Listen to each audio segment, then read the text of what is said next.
that I want to focus more is right now is on shape. And to do that, I'll just use a tool called canva.com, which a lot of graphic designer hates. But personally, I believe if you really want to do things quickly, this is a nice tool to work with. And I have done a lot of projects personally on this particular tool.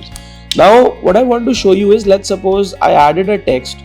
I'm not writing anything. I'm just adding three kinds of text, that is heading, body, and subheading, and a text. Now, if I use this particular thing and see kind of a shape. Now, what I did was, I'll take these three things together the way that I'm showing you right now, and I'll show you a couple of ideas, and you yourself can decide which particular frame is looking better and why. Now, if I put it like over here, I'll just duplicate my page.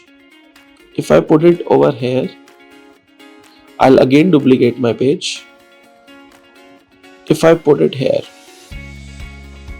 now I'll again duplicate my page, I'll ungroup it, and I'll do something different, the way that you can see on my screen.